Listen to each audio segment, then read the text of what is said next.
What's up guys, I'm Yasmin and welcome to a EAE tips and trick video. So I actually did EAE last year to business course and it went through successfully.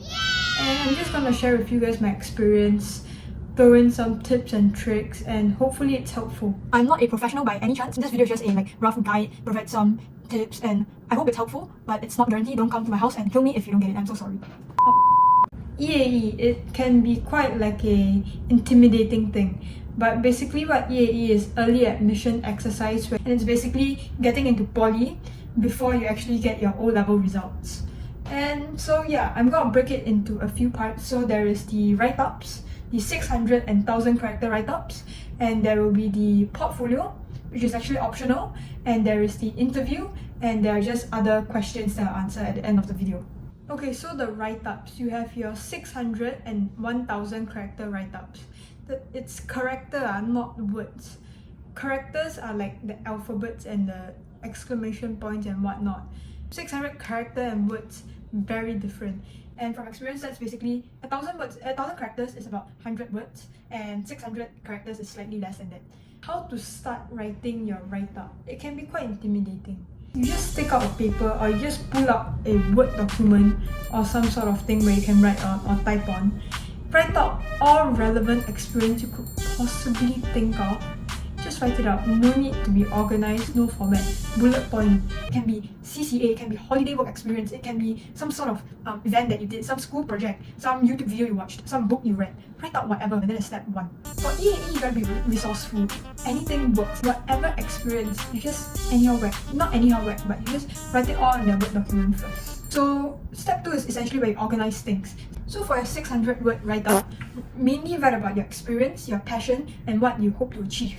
It's where they see your sort of aptitude and interest. So you gotta talk about passion, you gotta talk about a relevant experience, and if you don't have any, it's never too late to start finding some. You can just go for an online free course related to your course and write about the things you have learned about it. You can write about what you do in your free time that's related to it, reading up about business, for example. And if you don't really have solid experience in that field, it's alright. You just write in a way where you actually show that you have this burning interest or passion in that field of work. Write about why you chose this course, what made you choose this course, and how could this course help you. And don't overthink it, keep it simple. You only have 600 characters. I'll link my write-ups below. Okay, now for your 1000 word write-up is where you write about experience, slightly less related to the course itself, but still experience. So you write about your CCA experiences, you talk about your hobbies, what you do in your free time, your leadership position. So were you the class chairperson, were you in the exco committee of some sort? You can talk about school events where you participated. You can talk about volunteer work. You can talk about courses or that you have attended, projects you have done, and work experience, holiday work experience too. It can either be in a paragraph sort of thing, or it can just be in bullet point forms. You attended OBS in year whatever, and you did this project in year whatever. Even if you feel it's slightly unrelated, it never hurts to just throw it in there. And you got 1000 characters only, so of course you got to prioritize lah. But if you legit cannot think of anything is fine. For example, you attended a school event where you set up a booth and sell things. Then you may think, how does that relate to this course that I'm signing up for? So you can talk about, you learn people skills, you learn how to communicate with people, how to work with people, how to organize small events. So all these are valuable experience regardless of whatever course you go to, because you will always need to have people/communication skills. So just think hard and throw all valuable experience in there. Okay, now so for the portfolio. So depending on what course you're trying to get into, you may not necessarily need a portfolio, but it will definitely help. So in your portfolio, share things about yourself. You can have an intro, write about your strengths, write about your weaknesses, then maybe on the next page you write about the relevant experience you have done. So just list them out. I will link my portfolio down below. I used Google Sites or I used Google Forms or Google Sites for it. You could use Wix or other portfolio Canva design stuff for it. So you can talk about your experience, put some photos, you write about your passion, and perhaps some things that are worth the mention. So other accomplishments to show perhaps your skills in other unrelated or slightly less related fields. And and in the last page, if you want, I did it. I added all my certs that I got from basically set 1 to set 4, and just added in all my certificates. So this portfolio is actually not the most important thing. Just treat it as something that complements your interview. So whatever you're not able to say through your interview and write up, you add it in there. There's even a slight chance that they don't even like bother looking at it. But this portfolio will definitely give you something more to talk about, something more to share. And if your interview is like online, you could even send the link to your portfolio to your interviewer and help him or her know more about you and your interests. And it will definitely help with your overall EAE application.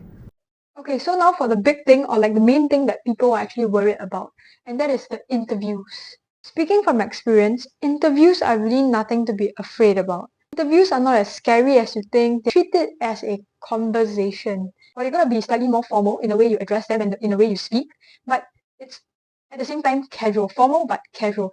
No need to be overly nervous, because being nervous will just like mess up your talking and your body language, and it will just mess up the whole vibe lah. Be confident when you speak, because when you're not confident and like you're unsure of the answers, it really shows when you speak lah, and that is not a really good image to have. And prepare beforehand. Prepare for basic questions such as your strengths, your weaknesses, why this course, what made you choose this course, what about the course you're interested in, and why you're interested in this field of work. This is not the time to be humble where you keep saying that, oh, I can do this, but only like a little bit, like, oh, I'm not that good at this, like, oh, I'm actually like okay only lah. This is not that time for that. This is a time for you to be confident about the experience that you have had. This is a time for you to showcase your work and showcase everything you've done. And during the interview, if it's a group interview, how you receive feedback or how you react to other things that others say also matters. So be open-minded, go in there with a growth mindset, just smile and nod, and please dress appropriately. If you don't know what to wear, best bet is go with your school uniform. This is not the time for you to dress to impress your significant other or some boy or girl that you like. Okay, so now that you got your portfolio, your write-ups, and your interviews, these are just some additional things that I would like to add into. So one thing I must say is the number of questions they ask you during your interview don't matter. People say, yeah, I got 10 questions, hey, they asked me 2 questions, hey, they asked me this. It don't matter. Some interviewers, they prefer to ask more questions to find out more about you. So some interviewers, they prefer to ask less questions because they feel like the answer you provided was quite substantial and they don't need more information. And this really depends from interviewers to interviewers because different people speak differently. Be confident in your work and be confident when you speak. It will really shine through. And we have all seen nervous speakers speak. Their body language gets weird and they're like distancing themselves. And it's just not a really good image to have when you're nervous. We don't want to be nervous speakers. Slow down. Don't rapid fire. This is not like timed or anything. Know what you are going to speak about and you should be good to go. And the third thing is know your requirements. Know the requirements for the course. And you don't want to go there and be like, oh shit, I haven't done this. Oh shit, really, I need this. Oh shit, this is not for me, blah, blah, blah. So know your course and know your requirements. Speaking of knowing your course, know what you want. Know that this course is actually what you want. You don't just go for that course because, oh, I want to try only. That one cannot pass here. You cannot try only. You definitely regret it in the future. So be sure of your course. Do research if you are unsure. And if you are really going to apply, be sure. Next step is to have some basic knowledge. So have some basic knowledge. Go read up about your course. Read up about your course elective. Read up about that field of work. And just have things to talk about because if not, you won't be prepared for the interview. Okay, and the second last tip is that it is not the time for you to be humble. EAE interviews or like portfolio is a time where you showcase your relevant experience, showcase your interests. You're supposed to make them want you. It is not a time for you to showcase what you cannot do, what you suck at. Of course, you have to also speak about your weakness if you are told to, but that is not the main focus. Main focus is that you have skills and you have valuable experience and you deserve to be in that course and you got to show them why. And the last one is to practice. It is never too early. Start now. Practice your interview. Start writing your 600 character and 1000 character write-up. Start prepping for a portfolio. Start digging up your certs. So start now. Start early. The fact that you're watching this video shows that you're already like quite interested in EAE lah. So this is your sign to start now. Start early. Do research if you're still unsure. And if you're sure already, start prepping for your portfolios and your write-ups. It is never too early and you won't regret it. And if you have done all that, start prepping for your interview. Possible questions, possible answers. This will definitely help with your actual interview itself and your overall EAE application. So with that, I hope that this video actually helps you with your EAE application. And I wish you all the best for your EAE application. Best of luck to you. Hope it gets through and thank you for watching this video.